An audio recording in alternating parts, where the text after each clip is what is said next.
our headlines on this Wednesday afternoon, February 1st. Korea posts a monthly trade deficit of some $12.7 billion in January as exports lose more steam than expected by plunging over 16% on year. And the government puts a sum on its pledge of support for vulnerable groups as heating costs skyrocket this winter in light of geopolitical factors, including war in Ukraine. And neighboring China says all arrivals from South Korea need to take PCR tests upon arrival starting today. The measure follows Seoul's earlier decision to extend travel restrictions on Beijing.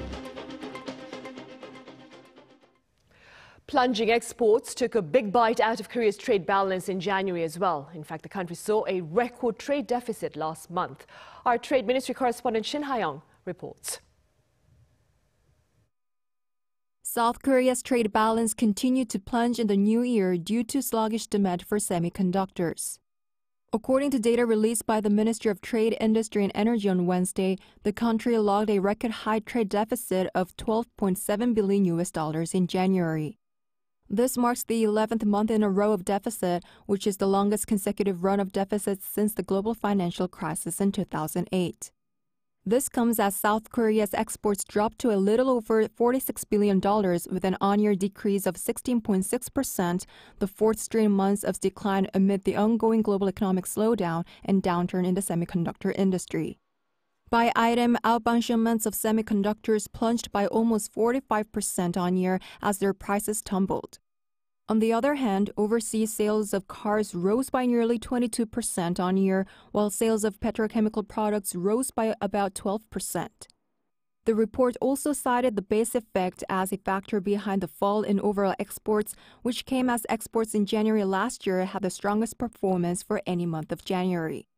By nation, slowing economic growth due to global inflation and monetary tightening pulled down the exports to China by over 31% and exports to the United States to about 6% from the previous year. Meanwhile, South Korea's imports were down for the second straight month with an on-year decrease of 2.6% to almost $59 billion. Imports of chips and steel fell, but due to the high demand over winter, the three major energy imports, which are crude oil, gas, and coal, amounted to over $15 billion again last month. Regarding the trade deficit, South Korea's Finance Minister Chu Kyung-ho blamed a fall in chip prices and the high energy demand. However, he forecast that the trade balance will improve after January, citing lower demand for energy as the weather improves, as well as a boost in exports from China's reopening. Shin Ha-young, Arirang News.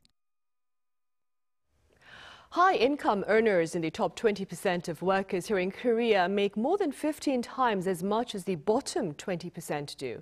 Data on the income quintile share ratio for 2021 was released by the National Tax Service on this Wednesday. It showed the top 20% earned 98.9 million won on average in a year, roughly $80,000. That's 15.1 times more than the 6.5 million won or $5,300 that was the annual average for the bottom 20%. And average heating expenses here in the country have soared more than 50% on year, and authorities have pledged greater support for vulnerable groups. Our finance correspondent Lee has more on this pledge. Many people in South Korea are having to deal with heavy heating costs this winter. Compared to the same period a year earlier, costs surged more than 50% in December. Data released by Korea Real Estate Board on Wednesday shows that the average cost of heating an apartment came to 516 won per square meter, or around 40 US cents. That's up from 334 won or 20 cents for the same month the year before. Apartments in Sejong City have the highest average heating costs in the country, followed by Gyeonggi-do Province, Seoul, and the Incheon City. I'm spending more than $280 for my monthly housing fee, and the heating cost accounts for around $55, so it's affecting my spending plans. Now the real problem are the bills that are set to arrive this month. That's because demand for heating rose last month compared to December as there were more cold days in January. On top of that, the average electricity costs in apartments also rose 16.2% on year in December, further increasing the burden. Considering the difficulties that low-income families could face amid the soaring heating costs, the government has announced plans to expand financial subsidies for people experiencing hardship. The Ministry of Trade, Industry and Energy said Wednesday it will provide aid not only to people who receive basic livelihood security program benefits, but also to those whose earnings are below 50% of the median income. The package includes an energy voucher worth around $240 as well as $220 discount on gas prices. Around 1.6 million households will be eligible to receive this benefit until the end of March. And the ministry says it's also aiming to improve the Social Security information system to make registering for these programs more convenient. Lee Dae-hyun, Arirang News. And along with the burden of higher heating costs, those in capital Seoul are also looking at higher taxi fares today. The base rate has been raised by 1,000 won to 4,800 won. The initial minimum distance, that is, covered by this rate has also been shortened to 1.6 kilometers from the previous 2 kilometers. Also, once the base fare has been covered, the unit fare of 100 won will be added at a faster rate than before. This means for every 131 meters traveled, which is a change from the previous 132 meters traveled. Seoul is also set to raise subway and bus fares in April.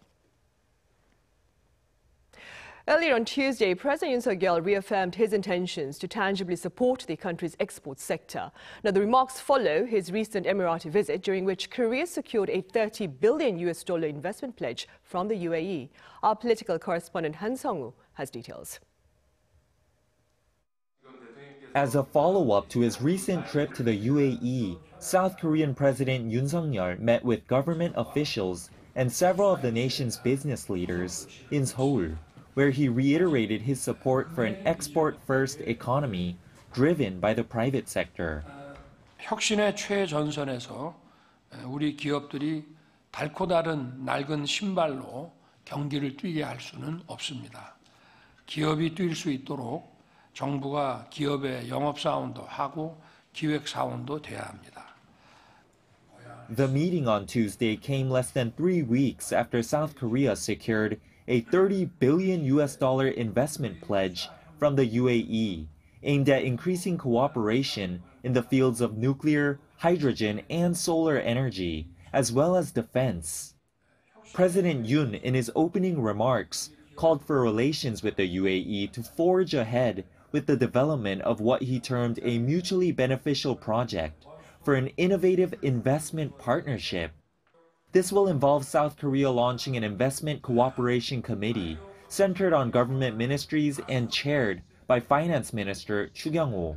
Also, a separate cooperation network involving both public and private entities. Scheduled to be launched sometime next month, they'll be part of a bilateral platform for investment cooperation designed to facilitate discussions with the UAE about where South Korea plans to focus the investment and how. 정부는 순방 성과의 즉각적인 후속 조치와 아울러 기업들이 경제 전쟁에서 힘껏 뛰고 경쟁할 수 있도록 우리 제도의 글로벌 스탠다드로의 전환을 탄탄히 준비해 나가겠습니다. South Korea's trade ministry, meanwhile, will work with its counterpart in the UAE to monitor how the dozens of MOUs signed during President Yoon's state visit are being implemented. That'll involve not only strategic ministerial-level talks later this year, but also, depending on the type of memorandum, firms and institutions actually visiting the UAE through a so-called Shuttle Economic Cooperation Group. Han Sung-woo, Arirang News. And in other news, Hyundai's new electric vehicle, the Ioniq 6, has outperformed its Tesla equivalent in a distance test conducted by the U.S. Environmental Protection Agency. In response, the Korean automaker elaborated that the long-range RWD version of its Ioniq 6 electric sedan can travel an estimated 361 miles on a full charge. When compared to Tesla's similar-sized RWD Model 3, the Hyundai car is capable of traveling 89 miles further. Hyundai's Ioniq 6 also beat the Tesla model in terms of energy efficiency.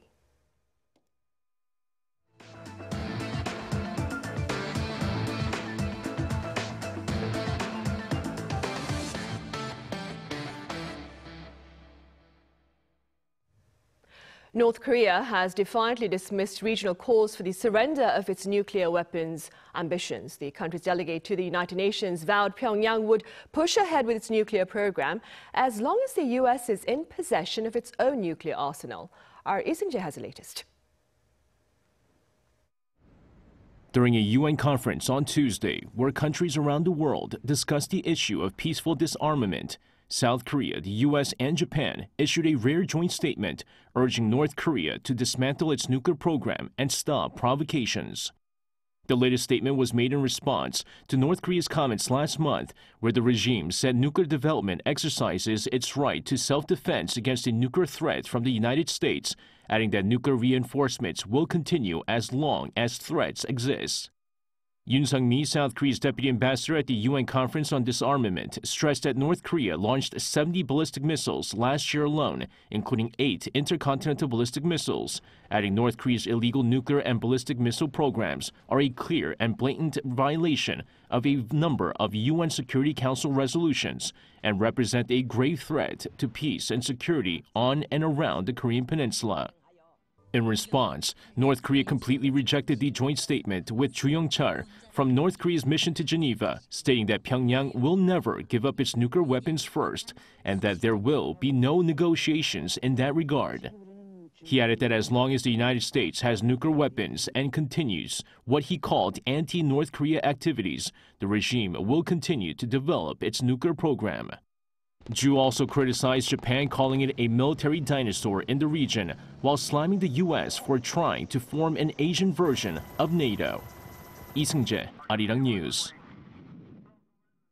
And in related news, Foreign Minister Park Jin embarked on a 5-day trip to the U.S. earlier on this Wednesday. Park is scheduled to sit down with UN authorities in New York to revisit security concerns on the Korean Peninsula. He is also set to meet with his U.S. counterpart, Antony Blinken, on Friday in Washington, D.C.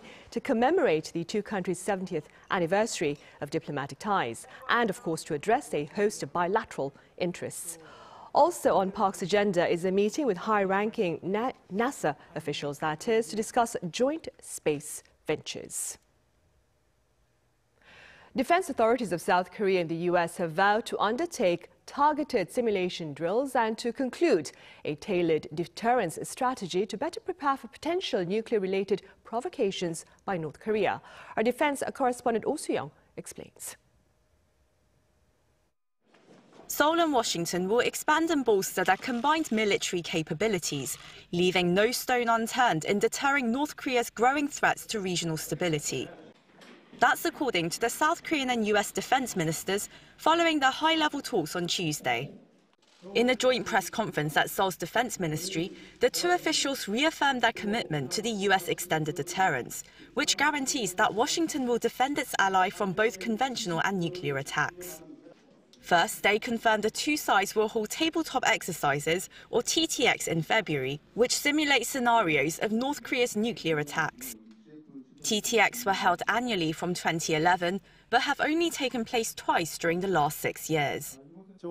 In order to realize peace and stability, we've agreed to elevate the level and scale of combined exercises and training. We will further reinforce the alliance's capabilities and posture by holding expanded field training exercises and combined live-fire exercises. Amid growing debate regarding the viability of the extended deterrence policy against North Korea's growing nuclear and missile capabilities, the two defense ministers agreed to enhance combined capabilities, along with information sharing, joint planning and execution, and consultation mechanisms to respond to crises. They aim to complete a tailored deterrence strategy before their security consultative meeting this year, which would create a strategic and realistic framework focusing on specific threats. The two officials also agreed to hold Defense Trilateral Talks, or DTT, with Tokyo as soon as possible to strengthen cooperation on regional security, following up on their three-way agreement reached last November on sharing real-time information on North Korea's missiles.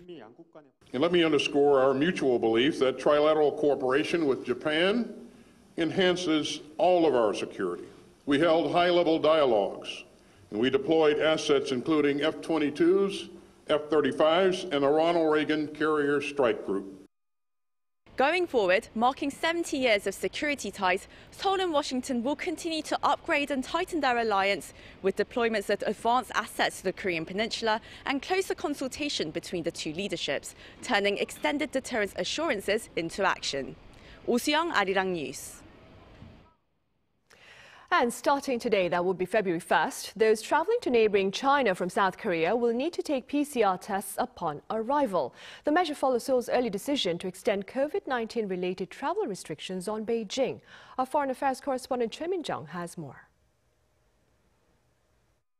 China abolished antivirus measures, including PCR testing for inbound travelers in early January, but there has been a policy U-turn for those arriving from South Korea. Starting Wednesday, all travelers coming from South Korea have to take a PCR test upon arrival. Anyone who tests positive will be isolated or quarantined at home or at a designated facility. Regrettably, some countries still insist on adopting discriminatory entry restrictions against China. China firmly opposes this and has a reason to take necessary reciprocal measures. Beijing's latest tit-for-tat move appears to be in retaliation for a decision by Seoul to continue its recently implemented policy to stop issuing visas for Chinese travelers wishing to come to Korea. The South Korean government announced last week that the visa restrictions, which were supposed to last until the end of January, would be extended for another month. However, Seoul has also said the measure could be lifted depending on the virus situation. We will review whether we can lift the visa restrictions earlier, even before February 28th. The quarrel between South Korea and China began in January as China decided to suspend its short-term visa services for South Koreans in retaliation for strengthened antivirus measures put in place by Seoul for inbound travelers from China as COVID-19 cases surged there. Although the short-term visa restrictions for South Koreans are still in place, Japan, which had been subject to similar retaliatory measures from China, saw visa issuance resume earlier this week. Seoul's foreign ministry official has reiterated that entry restrictions should never be based on factors other than to prevent the spread of COVID-19. Choi Min-jung, Arirang News.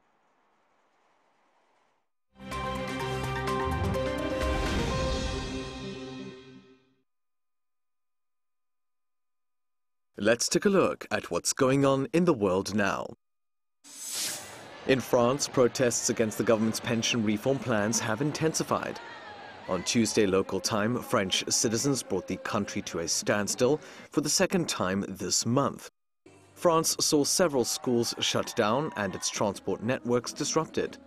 The protest was in opposition to plans that raised the retirement age from 62 to 64. Although the change would still keep France below the European average retirement age of 65. The French government says the measure is needed to address a pension funding deficit. But opinion polls show 2/3 of voters oppose the changes. Meanwhile, in Pakistan, the death toll from Monday's suicide bombing has risen to more than 100, with at least 217 injured. The deadly blast occurred during prayer at a mosque in a police compound in the city of Peshawar.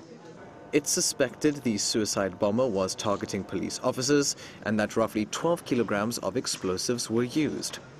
The Pakistan Taliban, or TTP, have been linked to the attack, but a spokesperson has denied responsibility.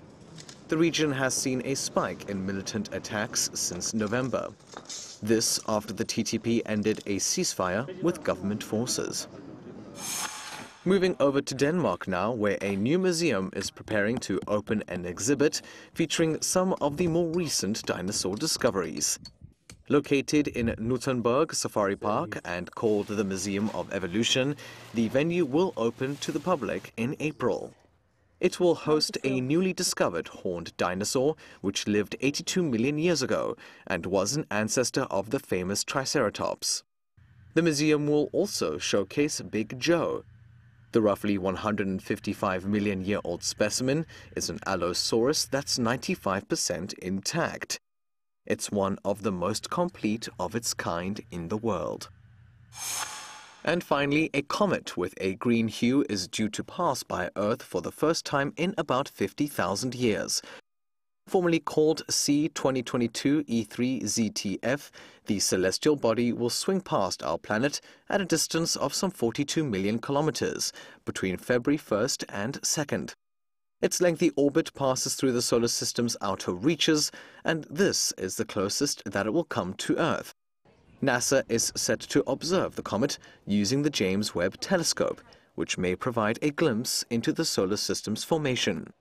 Keen sky watchers in the northern hemisphere will be able to spot the comet. Matthew Ashley, Arirang News.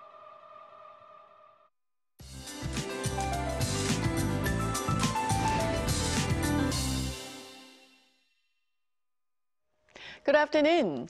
West of central regions are having dusty start to the new month, and it was chaos for morning commuters in the capital region in Chungcheong-Namdo province due to dust mixed with thick fog. While skies have gotten brighter and chilly winds will push away any lingering dust in the air. Afternoon highs are a few notches lower than yesterday, and feels like temperatures are a couple degrees lower than what the thermometer says. Then the morning temperatures tomorrow are set to be on the freezing side again. Meanwhile, dry air in East Coast regions are showing no sign of easing up, and there is a strong wind advisory in place for parts of Gangwon-do and Gyeongsang-do provinces, so please be extra careful with anything that could start a fire. Now, we are having sunnier skies this afternoon, and southern provinces are seeing highs hovering around 10 degrees Celsius. Temperatures return to late winter norms tomorrow. Then this Saturday marks Ipchun, the start of spring on the seasonal calendar. After that, we'll notice temperatures making a good jump. With that in mind, here's a look at the weather conditions around the globe.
That brings us to the end of our afternoon newscast. But do stay with us for our panel session, during which we delve into Korea's traditional music and its foreign practitioners. See you in a bit.